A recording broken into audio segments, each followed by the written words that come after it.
बिस्मिल्लाहिर्रहमानिर्रहीम। ख़वातीन हज़रात अस्सलामु अलैकुम। आप देख रहे हैं सलाम आका चैनल और मैं हूं आपका मेज़बान अम्मार मुश्तबा। नाज़रीन, शुक्रगुज़ारी का हमारी ज़िंदगी से बहुत ही गहरा ताल्लुक़ है। शुक्रगुज़ारी के मुतालिक कुरान करीम की 100 से ज़्यादा आयात और मुतअद्दिद अहादीस वारिद हुई हैं। कहते हैं कि अगर आपके पास मोहब्बत करने वाला ख़ानदान, रहने के लिए छत और पेट भरने के लिए ग़िज़ा और चंद मुखलिस दोस्त भी हैं तो आप खुदा का बहुत ज़्यादा शुक्र अदा करें, क्योंकि खुदा ने आपको अपने गुमान से ज़्यादा अमीर बनाया है। इसी तरह अगर लोग आपकी बातों से मुतासिर हो रहे हैं तो भी आप खुदा का शुक्र अदा करें, क्योंकि खुदा ने आपके जो ऐब हैं, आपके जो गुनाह हैं, उनको छुपाकर लोगों की नज़र में आपको काबिल एहतराम बनाया है। जहाँ तक शुक्रगुज़ारी के मुतालिक इस्लामी तालीमात का ताल्लुक़ है तो इस्लामी तालीम के ख़ुलासे के तौर पर हम इस्लामी तारीख़ से कुछ वाक़यात आपके समातों की नज़र कर रहे हैं। शुक्रगुज़ारी का जो फ़लसफ़ा है, जो हिकमत हैं, जो उनके फ़वाइद हैं, वो आपकी नज़र में आ जाएंगे। नाज़रीन, लुक़मान हकीम जो बहुत मशहूर हकीम गुज़रे हैं, वो बचपन में एक अमीर के पास उजरत पर काम करते थे।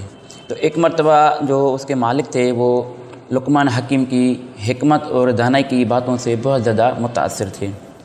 एक दिन मालिक ने चाहा कि क्यों ना लुक़मान को अपने हाथों से फल खिलाऊं, तो उसने फल मंगवाया, उसको काट काट कर लुक़मान को खिलाते रहे और आखिरी टुकड़ा जब खुद मालिक ने खाया तो उसको इतना कड़वा निकला कि उसने कै की और उसको कुली की। लेकिन हैरानगी से लुक़मान से पूछा कि क्या बात है कि मैं तो एक भी निवाला नहीं खा सका, मतलब एक भी टुकड़ा उसका नहीं खा सका, और आपने इतने बड़े कड़वे फल के टुकड़े कैसे खा लिए?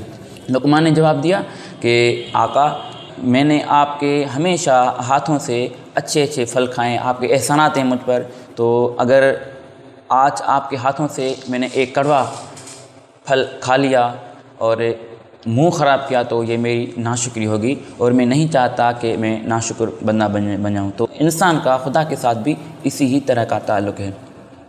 इसी तरह किताबों में आता है कि बीबी राबिया बसरी जो एक बहुत ही सूफ़ी बुज़ुर्ग हैं, वो उनके पास उनके एक रिश्तेदार ने सर दर्द की शिकायतें की और उस साथ उसने सर दर्द से बचने के लिए सर पर पट्टी भी बांधी हुई थी।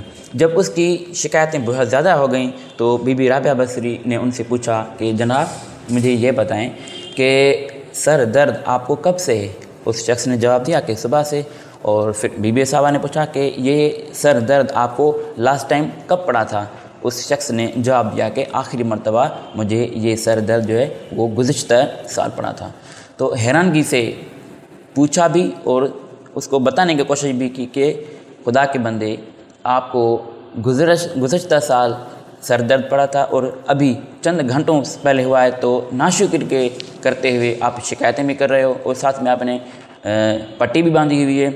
मुझे ये बताओ कि अगर इतने साल खुदा ने आपको नेमतें बख्शी, सेहत बख्शी, तो क्या कभी आपने शुक्र की पट्टी भी बांधी? तो वो बंदा को इस एहसास हो गया कि वाकई हमें नाशुक्री नहीं करनी चाहिए थी। इसी तरह एक और वाक़या भी किताबों में आता है कि एक बादशाह अपनी महल की बालकनी में खड़ा जो है नज़ारा कर रहा था। क्या हुआ कि उसकी जहन में ये आ रही थी कि काश मुझे एक और महल भी होता और मैं ताकि मज़ीद आसानी के साथ ज़िंदगी गुजार सकता, लोगों के फ़ैसले सुन सकता, बुज़ुर्ग के लिए मेरे अलहदा से कोई रिहाइश होनी चाहिए थी। इसी दौरान उस बादशाह की जो नज़र है वो गली में मौजूद एक फ़कीर पर पड़ी। फ़कीर को देखा कि वो रोटी पानी में भिगो के खा रहा है और वो बहुत खुश दिख रहा है। बादशाह को बड़ी हैरत हुई, मुलाजिम को बुलाया और फ़कीर के पास भेजकर उसे अपने पास बुलाया। फ़कीर से पूछा कि क्या बात है कि आप रोटी पानी में भिगो के खा रहे हो और फिर भी खुश दिख रहे हो, आपके पास घर भी नहीं है और खुदा ने आपको फुटपाथ पर बैठना नसीब किया है, तो क्या आप अपनी हालत से खुश हो, आपको कोई परेशानी नहीं है?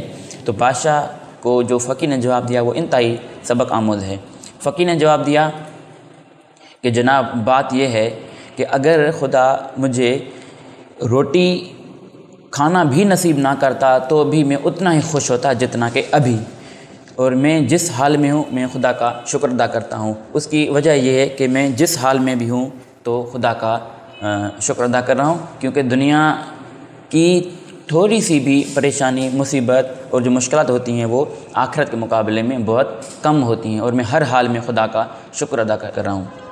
لیکن کچھ لوگ ایسے بھی ہیں کہ خدا نے ان کو محلات عطا کیے ہیں، ان کو بادشاہت عطا کی ہے، اس کے باوجود ان کے دل میں یہ خواہشیں ہوتی ہیں کہ کاش ایک اور محل بھی ہوتا، ہم ان میں رہتے، اور اگر خدا ان کو ایک اور محل بھی دیتا تو وہ تیسرے کی تمنا کرتے، اور خدا اگر تیسرا بھی دیتا تو چوتھے کی تمنا کرتے۔ تو اسی طرح ہمیں شکر گزاری کرنی چاہیے اور ناشکری سے بچنا چاہیے۔